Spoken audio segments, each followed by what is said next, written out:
like behind the scenes fodder. All right, we're live.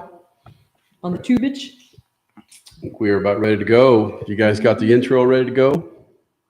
I do. I got it ready on my end. Let me go live on Instagram. Hit it. Hold on. What the hell? Hang on. Instagram's being stupid. Of course. It is not letting me go live on Instagram, so we may have to skip Let's that. don't for worry now. about Instagram. We got 7,000 people waiting for us on YouTube. Let's hit it. 7,000.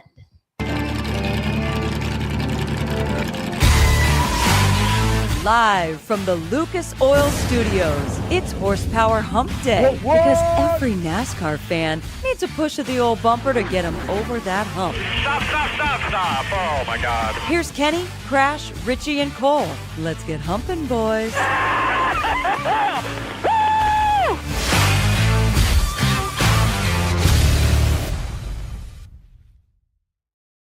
don't know about you, but I'm done with Hendrick winning at Martinsville. We're going to talk about that coming up, Freak Nation. Also, these Darlington throwbacks, I'm kind of meh on it. They remind me of some of those old shit box freaking throwbacks in the National Football League. It's just there. You can tell with some of these throwbacks where someone just said, let's throw it at the wall. Hey, it's stuck. Put it out there, you happy bastard. But when I'll give Hendrick some props. But when Hendrick throws theirs out there with Kyle Larson, that number 5, that throwback to Labonte, and, of course, with Larson, now that's badass. But Leave it to Chasm. Leave it to our friend NASCAR Chasm to say, something about this new number 5, the number 5 throwback just makes me want to eat a big bowl of Hendrick cars. It's like Kellogg's, but it's a big bowl of Hendrick cars. You didn't get it? I got it, but it's just so cheese corn. What? Oh, come on. That's not cheese corn. It's funny. It's Well, legit funny. At least Cole gave you the big obligatory laugh over there. Nice, Thank you, nice work there, Cole. Cole. I thought that was funny. I did too. Man. Whatever, dude. Zane Smith, driving the number 38 Front Row Motorsports. Ford will be here in the Freak Nation. Also, Kyle Larson and Brad Sweet, couple of dudes that like to run on dirt. Specifically, Brad Sweet, 5-time World of Outlaw champion, 2-time High Limit champion. They got something to say about old Kyle Busch running tonight against his son, Brexton, in the micro. It's at Millbridge Raceway. Let's just say they're going to be on dirt, micro sprints. Yep. Let's go. So they got something to say about that. So we'll hear from Kyle Larson and Brad Sweet coming up in the show. What the hell else am I missing, man? We got an hour to do this thing. What else do we got?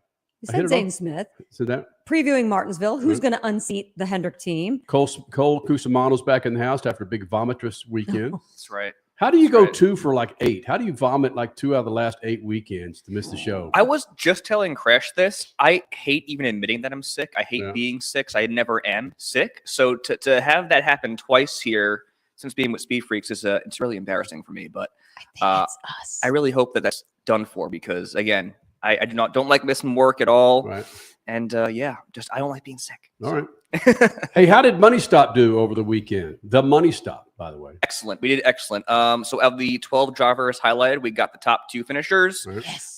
We got 8 of the top 10 finishers, and I believe it was 10 of the top 15. So we did pretty good. Oh my gosh. Yeah, we're doing good. Again, if you're not following the Money Stop, what is wrong with you? Get to follow the Money Stop. Nice work. Unless you don't like money, then I guess you don't need to follow it. But, Very valid. who doesn't like money? Freak Nation, again, Zane Smith will be joining us this hour. Also, we're going to get some of these throwbacks that have been just coming hard and heavy, baby, over the last couple of days for Darlington. When the hell is Darlington? May. Isn't it Mother's Day weekend? Is that? I know it's May, but do we have a date? I should have asked you guys. Looked it up. It doesn't matter. Look, I'm surprised they're coming out so soon. No, it's a month away. They got to Well, they got to sell some freaking diecast or whatever the hell. It's April 6th. All right. Oh, There we go. Bang. are you serious? Yeah. It's literally 2 weeks away. Right, and then it's about time for them to roll out with their freaking Wow. designs there, Freak Nation. Martinsville coming up. We'll talk a little bit about that. At the top of the show, I said it's time for Rick Hendrick and Hendrick Motorsports to lose that damn race. I'm not sure what's going to happen this weekend. I'm sure the Money Stop's going to have some insight coming up, which, by the way, Friday morning, it drops on our official Speed Freaks YouTube page. Anybody else aggravated that Hendrick continues to win there? What did they get last year? First, second, third, and sixth? Something like that. Yeah. Yeah, that was an onslaught. That was their Ruby anniversary race though. So All right. kind of fitting that happened. Oh, that's right. Yeah, we had talked about last year how that was it was a conspiracy, that it was the Hendrick 40 that had all their Hendrick employees out there Mhm. to like celebrate their big anniversary. And guess what? That's exactly who won the race. Was I think did William Boring win that race last year? He did. He beat Chase Elliott. Can you see over Crasher's shoulder? Go to single shot of Crasher.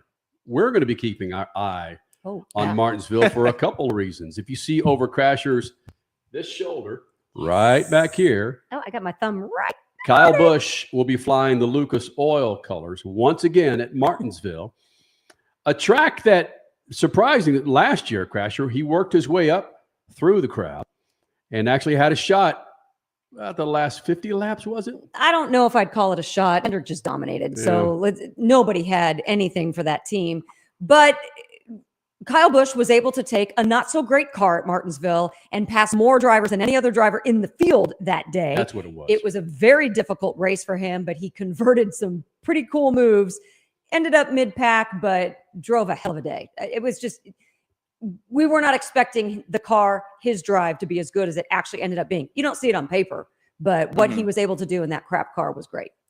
I think that's been like a theme with Kyle Busch since he's joined RCR, is that they've had the speed early in the season, and it's a matter of just sustaining that pace throughout the midway point, the summer months, and capitalizing on that speed. And I think that's where they've kind of faltered, and why they haven't been as successful as they've been is because they can't capitalize on that, and they're walking away with mediocre finishes. So if they can capitalize on their speed, it could be a different story to as we get near the playoffs. Crasher, we talked a little bit about it Sunday night, right? About the back and forth on the radio with Richard Childress Yes. and Kyle's crew chief. Randall Burnett, and also spotter Derek Nealand. Yes, there was, I don't even know the word to actually use, but there was some not so friendly conversations going on. And I mean, we'll get to the bottom of it, but let's just face it. Speaking of a bad car, in Homestead, that was a really bad car. Is it all the blame to go to Randall Burnett? Absolutely not. This is a collective effort, and it was not ready off the truck in Homestead. And I mean, you could see it qualifying. Crap. In this next gen car, you have to qualify up front because clean air is what's necessary. And if you're back in the pack in the dirty air, you're just going to stay back there and cycle around like a hurricane and just do nothing. It's something that I know it's on right now. It's not on Kyle Busch's mind. It's about running his son tonight at Millbridge. Yeah. That's all that Gibbs is about. But then it comes Thursday morning. It's going to be about, do I have that car to at least act like I can contend for the first half of the race there at Martinsville? So again, Lucas Oil will be on the side of the car for this race. Then two up. Don't drop it out there with those other races are. It was in the press release yesterday. Oh, was it? Yes. Both of them. Yes. It's Mexico City and the Bristol night race. So let's go. That freaking go. blue Big is going to ones. look so badass under the lights at Bristol. Can we all go? Can we all get like a big camper together? I'm in. Let's do it. Yeah, let's do it. I'm I've in. never been to Bristol. I've always wanted to go. And the hotel prices are ridiculous, so we might as well camp. Man, I am old because that does not appeal to me at all. Being a freaking RV with you happy bastards. Come on. You kidding me? Feeling the love over here. Yeah, you Right? should. Listen, you guys are young. I can understand. I was there once. I want to find me a fat freaking bed with no damn noise. Good luck. I'll just stay. I'll head west about 100 miles. Get the hell out of there. Anyway, okay. We're digging rabbit holes out of the gate. Meanwhile, you're a tent camper. You're not even an RV camper. So why don't you pitch a tent? Me and the boys will take the comfort of the RV outside Bristol Motor Speedway, and you just enjoy your little tent. Take it. Hey, get a 4-shot. Let's go. Rich, you look up at the camera. Well, Did, yes. did anybody else think the same thing I thought when a woman just told me to go Sorry. pitch a tent? Anybody? No, you just have a dirty mind. Well, no, you do too, because you just thought about it. Well, I didn't think about it until you brought it up again. It's your fault. Do we have any of those throwbacks where we can unload a little bit? Oh, yeah. In case you're wondering why I haven't said a damn word in the first 5 minutes, 10 minutes of the show, you managed to shut me up, which is hard to do. Mhm. That's what I've been doing. I've been collecting all these images because we have a crack staff of production people across the Freak Nation who didn't do this prior to the show. So I do have I do have a bunch here. So I have comparisons. I have some of the NASCAR throwbacks that have been announced so far. Okay. The big ones. I have Chase Elliott's. I have Denny Hamlin's, and then I have Kyle Larson's as well. And it turns out I do not have the right Chase Elliott because somebody sent in the group chat the wrong damn scheme. So that's cool. Somebody said, no, I'll bring it up. You know what? I'll bring it up because this is YouTube, so we can do whatever the hell we want. That's what it should be. Yeah, check. This is the one. This is the one that Cody sent us. If you're watching us, this is the one. So now we're just blaming Cody. Yeah, this is the one that Cody sent us. That was somebody that is a render of what would have been a much better looking paint scheme than the one that Chase actually put out. This is a Ken Schrader homage. This is not actually what's going to be on the racetrack. I'll pull that up in a second. But this is the render of what it should look like. And that looks so much better than what we ended up getting. I'll pull that up in a second. Hang tight. Stunning car. And as I said at the top of the show, or Crasher did in the tease, frankly, was regarding these throwbacks. Are we done with these things? Is it generational? When die casts and paraphernalia, what was hard to come by in the NASCAR Cup Series, I could see how this was still something cool to do. But now, and we noted this, where were we headed, Cole? We were headed up to the General Tire Suite. That's what we were doing. Mm-hmm. And again, we noticed, we've known over the years how the swag trailers have just gone. And there might have been 4 or 5 driver or team haulers there selling swag, right? At Phoenix. Yeah. I mean, there was a decent amount, actually. We didn't get the full scope of it. Cody and I walked down there race day, and they had a decent amount. But, yeah, back to the paint scheme thing. I think we'll get into it a little bit more here, but it's lost a little bit of its luster, in my opinion, the throwback weekend. Yeah. Well, that's why I was asking for you guys that are much younger than me. Does it still hold its value as – really? Not for me personally. I think the first 2 times they did it, maybe 3 times, it was like a really cool thing, a fun thing to do. And all the teams were really embracing it. Now I feel like it should become so routine. It's like an annual thing that I don't know if they're running out of ideas, if they're just not as inspired anymore, but I feel like you maybe get 5 good paint schemes the entire weekend for throwback weekend, and the rest are all lame attempts at that theme that they're going for. So it's not doing it for me, really. Here's an idea. Again, back in the day, there were all your top teams had 1 or 2 sponsors throughout the year. And you were so familiar with their cars, FedEx, Home Depot, Kellogg, I could go on and on and on. They change schemes almost every week now. The love for the new design isn't there. Could that be part and parcel of why we're just that the throwbacks have fallen out of favor with so many people? I think you're onto something there because with paint schemes, wraps actually changing so frequently in the current sponsor landscape, people do buy arguably more die casts that seem unique. So a throwback unique in the middle, a throwback scheme in the middle of all that wouldn't be as unique and wouldn't be as worthy of you spending your dollars. So yeah, I think you're onto something there. There's just so much changeover now that's what it is. A throwback is just another changeover. I mean, we're talking about it, aren't we? Yeah, valid. Yeah, that's the whole point. We're looking for shit to talk about. Yeah. You would think between Homestead and Martinsville there'd already been some. I have some more. Let's bring up some more Right. so we can get your ratings. Okay, so here's the actual Chase Elliott paint scheme. That is the Ken Schrader throwback, and it looks nothing like the original car whatsoever. And it looks terrible, and people are crapping on it the entire last week since it's come out, and it looks terrible. Remember last year? Was it last year that he did the Dale Earnhardt Jr. Daytona 500 winning paint scheme? Right? Yes, it was. Yeah. Bristol? That was sick. That was really cool. And this is that is an absolute failure. Okay, That looks like something from RFK. It looks like buildsubmarines.com, Ryan Priest car. It does. That looked horrible. That's the thing is you can't tell. Well, some of the other ones I'm going to bring up, I think you can tell a little bit what they're going for. Last year, Kyle Larson did the. Hold on just a second. Leave that up there, Richie. Yeah. Yes. Chase Elliott, the most popular driver in NASCAR. Allegedly. All right. And a NASCAR Cup Series champion. That is like a C minus rated wrap. That is horrible. It's not even the same scheme as the original paint scheme. They have a stroke going along the wheel wells. That's not on the original. It doesn't make much sense. Did they say it was a throwback or just Yes. Yeah. That is It's a Do we have- throwback. They did a side by side too, right? With the car. I was just gonna say, do we have a side by side? I don't have that one pulled up, Okay. but you just have to use your imagination Yeah. and how terrible it is. Okay, What else you got, Ricky? I have some more. This one's cool. This is the Denny Hamlin, Carl Edwards throwback to the 99 red and black car. That one's really cool. I like that one a lot. Like that one. And I like how somebody brought up he has to do a backflip too if he wins. But yeah, That'd You be a got to sight. fully throw back. If you're going to throw back to Carl Edwards, you have to do the entire characterization of Denny Carl Hamlin's a Edwards. basketball player. He's an He can athlete. do He can throw a backflip there and not break his skull.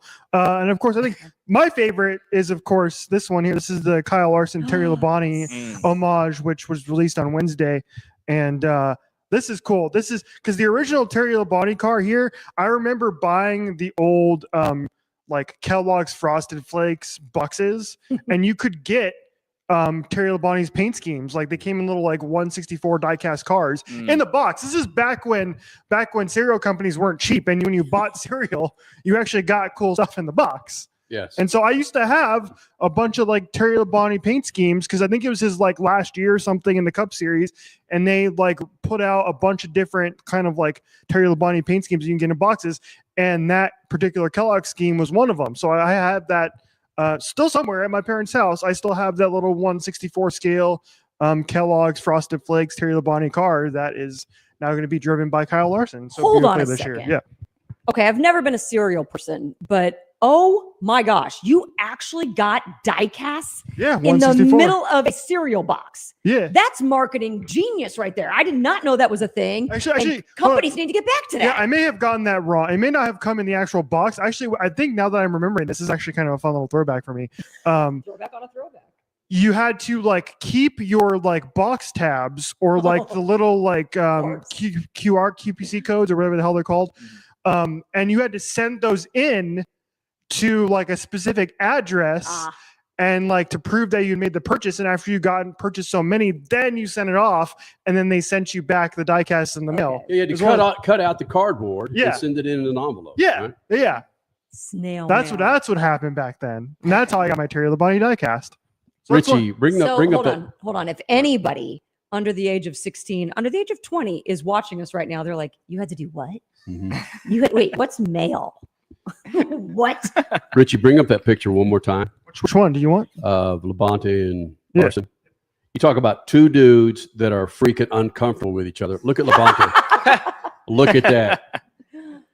That is the anti-bromance. That's a no-mance. No man. Look at that. Come on, Labonte. Put your arm around Larson, you happy bastard. I would agree. Hey, Larson, Yeah. you're next to a freaking legend. Just God, the cars are closer to each other than those two dudes are. The hell is that? I agree. If they were both like arm in arm, like, dude, yeah, that'd be a little bit more fun. Oh, well. Well, Rocking the fire suits, maybe that'd be cool. yeah, right. Both of them, yeah. Actually. It's a beautiful car, though. They did that one perfectly. Same exact color scheme. Got the vintage classic Hendrick neon yellow.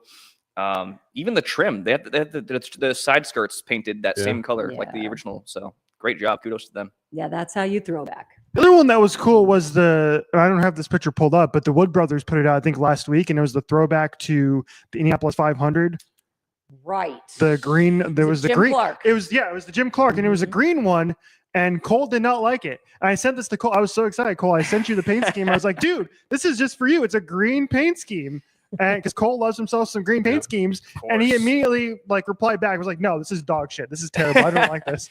Yeah, so I have a problem when they try to translate like IndyCar or F1, like different series paint schemes or liveries onto the Cup cars, because I don't think they translate very well.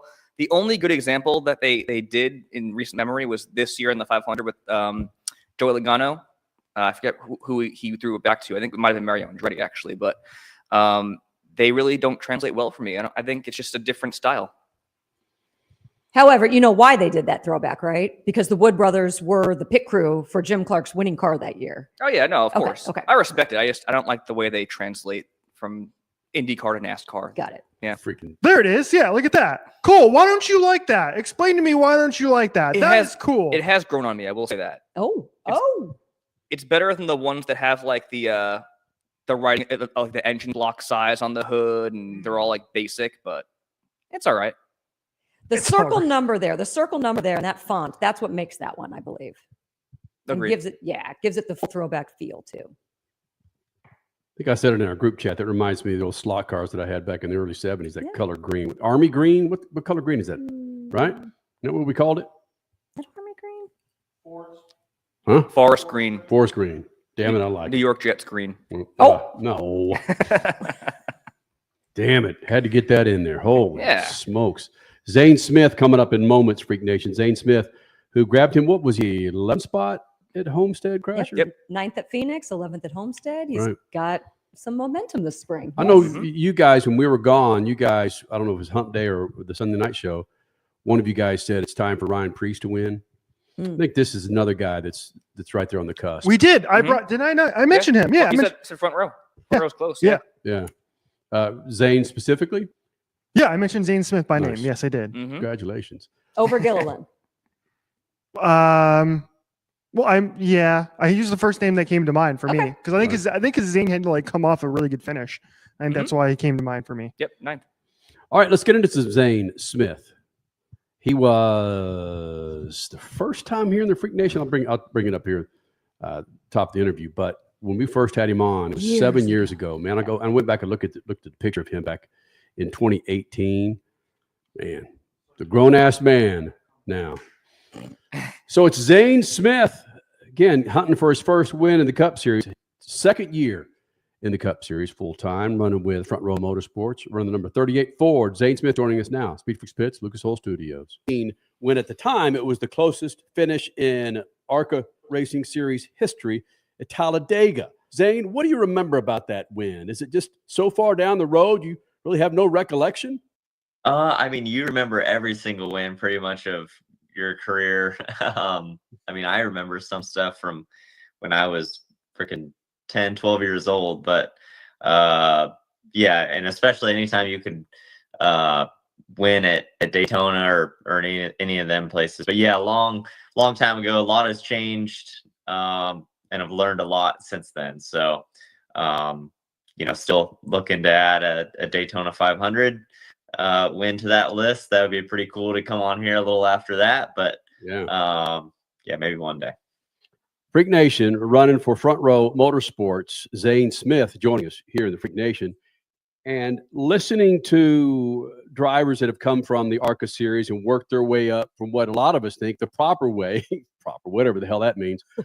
ARCA, trucks, Xfinity, Cup. You had your share of rides in those series. Could you be where you are now without the ARCA series? Yeah, I mean, back, I guess when I was coming through the ranks, there was ARCA and then there was K&N, which they've kind of combined now all into ARCA, and it's ARCA East, ARCA West, and then I guess the main ARCA. But yeah, I mean, it taught me so much. I think my first laps around Daytona were in an ARCA car, and then man, my first time at all these like mile and a halves that I'm racing at every weekend, first time in an ARCA car. So learned a lot back in those days. And then you just learn, I feel on just a smaller stage, how to learn how to position yourself in different air situations. We often talk about dirty air versus clean air, and you get to experience that. And then back when I was doing it, green flag pit stops and just live pit stops, you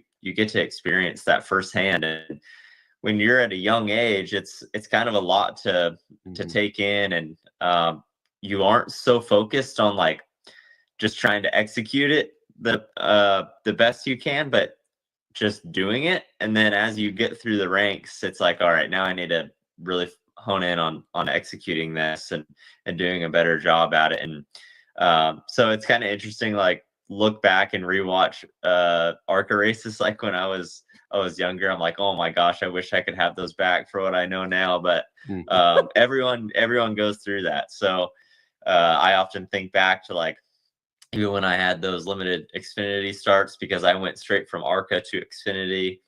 I was just so green, but obviously everyone has to go through that at some point in their career. So yeah, I mean, I was so thankful to be a part of a good team and just go have some fun and experience those mile and a half at a young age. Now, hold on a second, Zane Smith. What would the 2025 Zane Smith tell his 2018, 2019 Zane Smith now that when you do look back at those races? What's the advice you'd give yourself? Yeah, I mean, maybe just try to talk to guys on Sunday, maybe a little bit more to give you a little bit, I guess, a better of an idea how to approach a race and how to execute a race. I guess it's a little bit different now without the green flag pit stops or the live pit stops, but still there's so much to execute, and once you get to Sunday, you just realize how freaking good everyone is, and you could just it's hard to get the right advice and whatnot, but maybe put myself out there a little bit more and trying to get some advice there.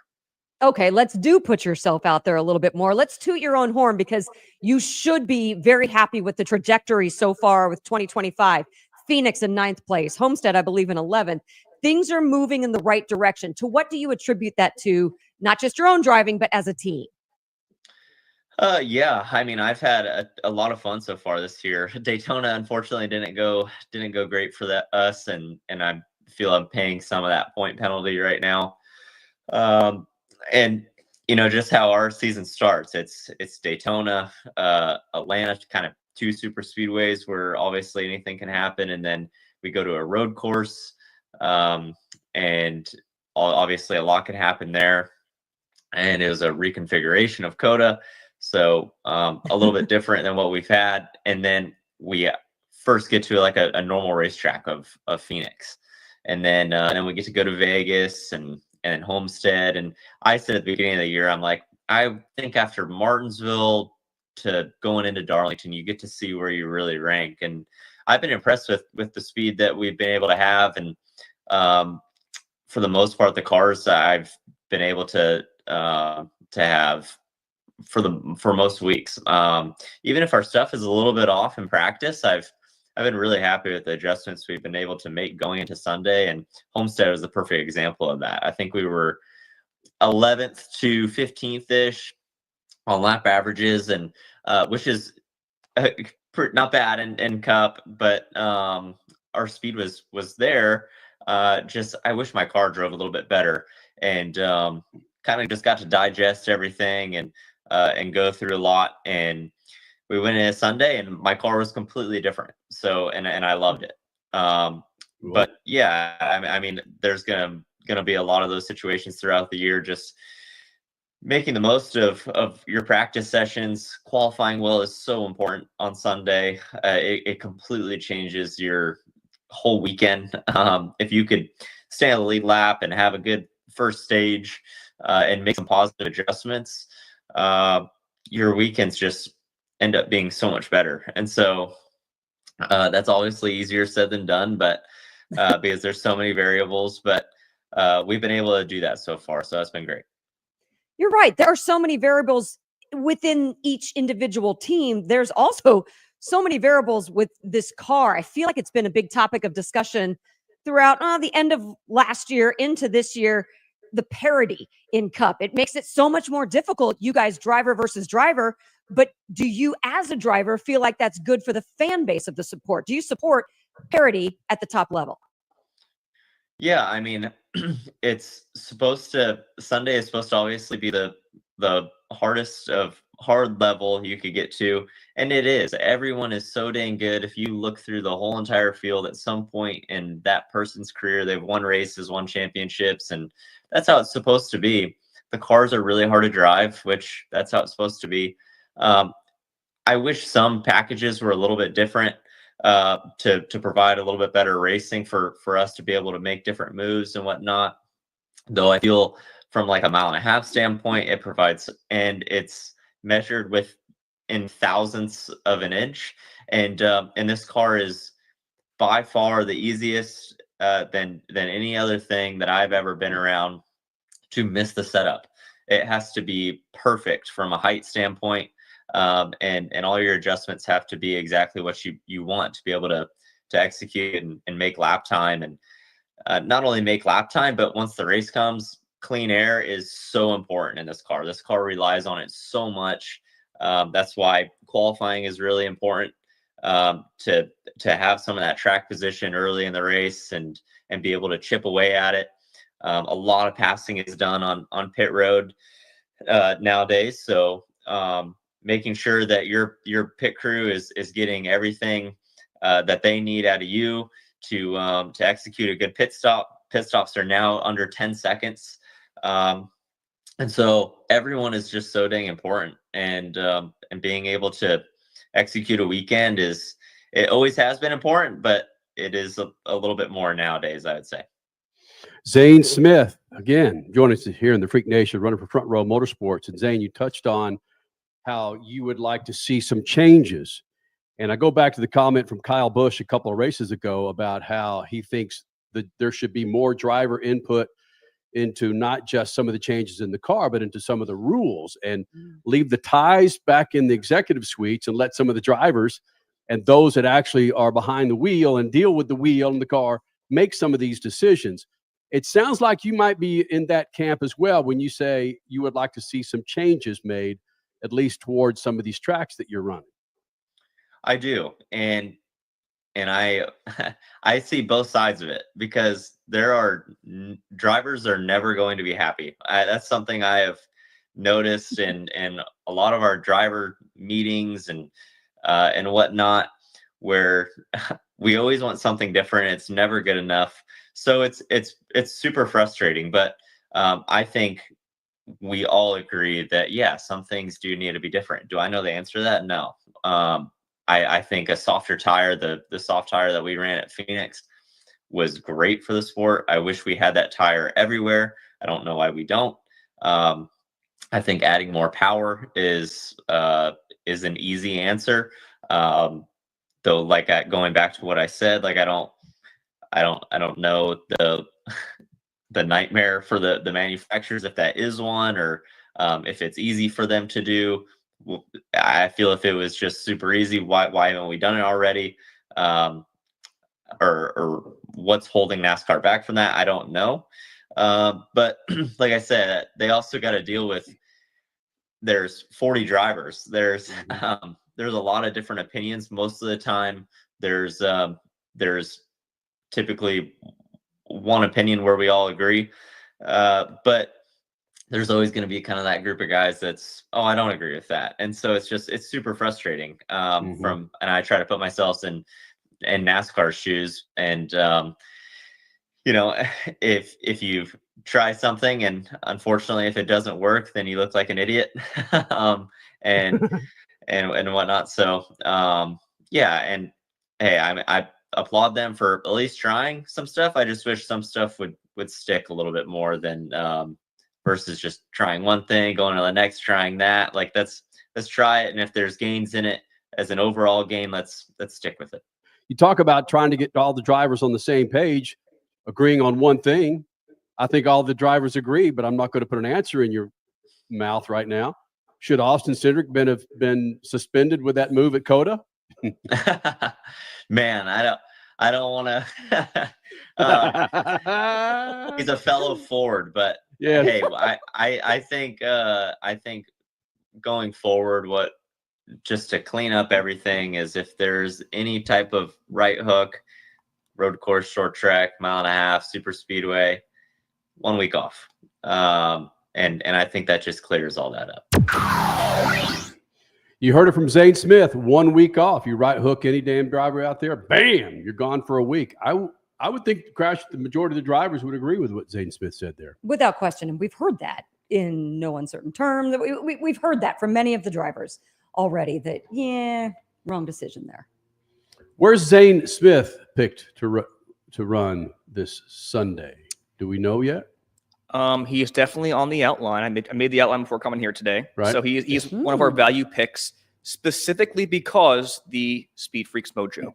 Oh. However, but he did finish, I think, 11th last week, so he has some momentum on his side. He's also won in Martinsville before, so he could be a good value pick for daily fantasy. Boom, that's for the money stop. Coco Samano. Trying to find his damn name in the flipping deal. Oh, like, he's plus 35,000 for the race win, by the way. He's plus what? Plus 35,000, which I don't think he's going to win the race. I didn't look at his top 10 prop, which. oh, there he is. Yeah. There he is. I see him now. Yeah, he's plus 30,000 on DraftKings. There he is. Yeah. SpeedFreaks Mojo, man. Hey, if big Josh Berry payday. can pull it off, so Right. can Zane Smith. Why the hell not? But Yeah. it's Martinsville. Top 10 prop, I would consider, but mainly for daily fantasy purposes, I would probably entertain Zane Smith for sure. Crasher Kyle Busch made a whole lot of noise with one tweet earlier this week. 1851. And I mean, if you guys follow Speed Freaks, we actually dropped the news for you on Mhm. Sunday night and then again on Monday on Mav TV. So yeah, you already knew. Well, we didn't drop it. It's Kyle Larson Larson dropped it. dropped it. Right.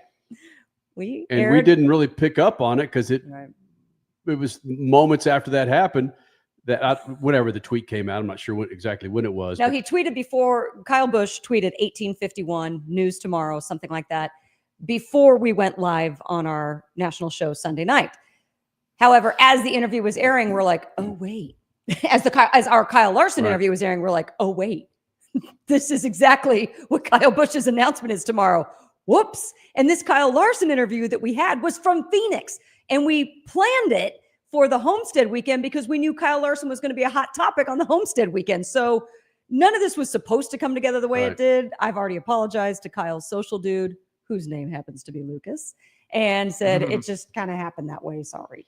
do we have the Kyle Larson ready to go? I got it. All right. I got it. Don't worry about it. I got it right here, Cody. This is a portion of the Kyle Larson interview, which, by the way, again, is up on our YouTube page at Official Speed Freaks on YouTube, where I started the question off with Kyle I started the whole interview off with Kyle Larson about the reason why he's running so much this year was it to keep Owen, his son, out of a race car? Right. I said, no.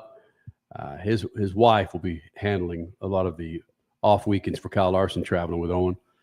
But this was part of Owen and Kyle Larson running up against each other, and Kyle Busch and others. It's Kyle Larson with a little bit of jab at his son Owen and Kyle Busch. 10 is like super young and all that, but then like, man, these kids are racing Chili Bowl and stuff when they're 14. So, I mean, I'll be racing like Brexton and Kyle this year will be racing with each other in the micros. And Brexton's going to smoke him, but yeah,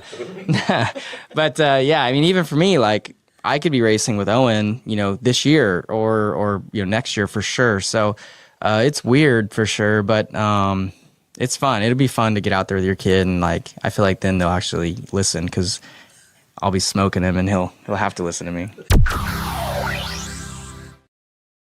Kids. You kids. So what's happening tonight, Crasher, with Brexton and Kyle Busch? They're there. So what is it? As we speak, 5:41. Oh yeah, they're there. They're already dirty. It's time. Kyle Busch and Brexton Busch for the first time ever on track racing head to head. Kyle Busch is the Millbridge track champion in micro sprints. Brexton is a multi-time winner in this series and these types of cars. We'll see. Where can we watch this? Is it Flow? Dirt Vision. Dirt Vision.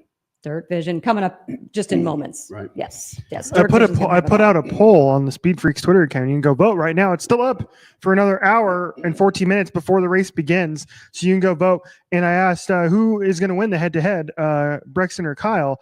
And Kyle has a lead at 63% to Brexton's 37%. But if you just heard Kyle Busch there, Kyle Busch said that Brexton's going to smoke him. So I'm taking Brexton. Absolutely. Kyle Larson said that Brexton's Oh, going Kyle- Larson said it. Yes. Yes. Got it. I took Brexton as well, by the way. The B-Rex, as they call him. Is there a line anywhere on this race? There's no line on this. Great. What are you laughing at? At least not here. I don't know. Maybe in North Carolina or something. There'd be enough people that would put money down. Came in Ooh. freaking island somewhere. And I was talking with some of the folks at Lucas yesterday, and we were trying to stir up some stuff via some of the Lucas socials. And I tried to say, hey, loser has to do something really whack in driver intros at Martinsville, but Kyle and Brexton didn't pick up on it. But some of the fans did. Get one of them in a tutu, get Brexton to wear an Olaf hat. I mean, An Olaf hat. because you know he'd hate that. He would absolutely why would he hate that? He Frozen is way past his age group now. nice. He's not a Frozen stan. No. I like that kid even more now. Let's go, Brex. Be Rex. Right. The Brexton bunch. Let's go.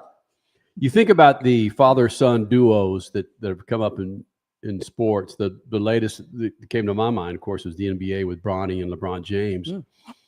And there's just who comes to mind with you guys that where the son actually somewhat rivaled or bettered their Ken dad? Griffey Jr.? I would say Ken Griffey. That was my answer That's too. it, right? Griffey, yep.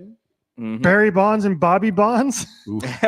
Well, Kyle Well. Busch put a tweet out like this last night, and he had 4 images of which Craig Biggio and Kevon Biggio. Hey, Vladimir Guerrero Jr. and Vladimir Guerrero. yeah, Oh. the Vlad Jr. I'm just Sr. going through all the baseball players that I watched as a Cal kid. and all Ripken their- Sr. lot of and Cal baseball. Ripken Jr. and all their kids are now in the major leagues. And I'm just like, God damn it, I'm flipping old now. Actually, Bobby Witt Jr.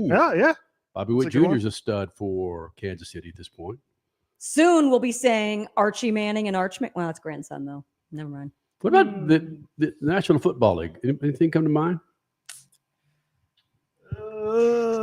Yeah, Right? there's definitely someone. I mean, Bosa, his old man was a badass, but Who's the receiver on the Marvin Cardinals? Harrison, I was Marvin just Harrison gonna Jr. say, There you go. Marvin Harrison, Yes. Marvin Yes. Harrison Jr. There Yeah. they are. Yeah. Yep. Oh, Yep. the Sanders kids now? well, maybe. Well, he's going to be a first round draft pick. He's gonna be your quarterback for the Yeah. Cowboys.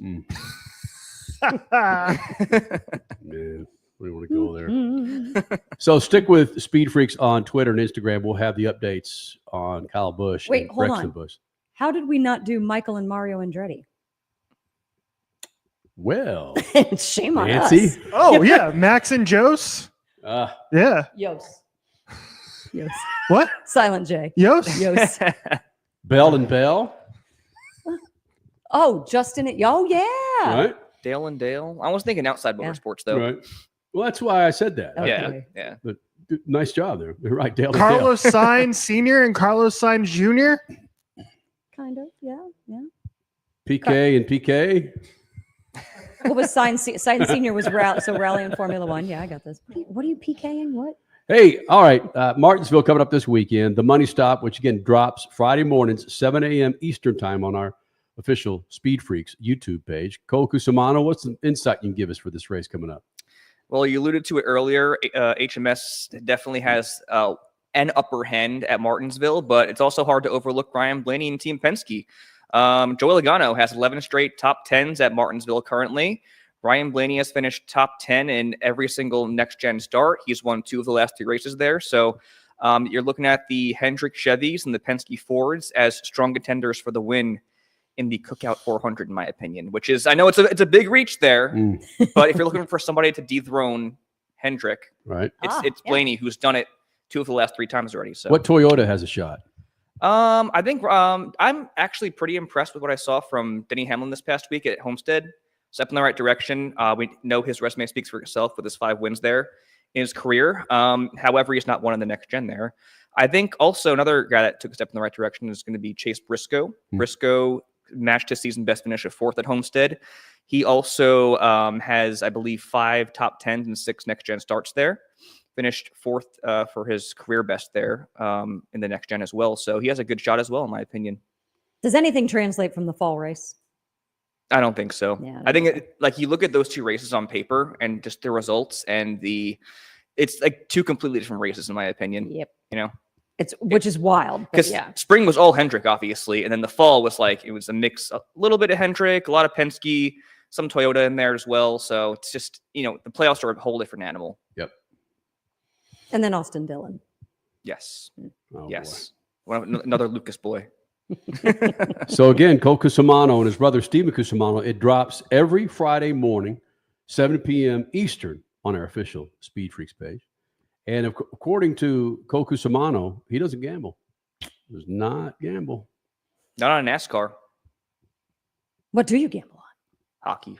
Oh. We'll try baseball for a little bit, but it's kind of been iffy the last year or 2 with betting on baseball. So hockey, I usually do pretty good at, though.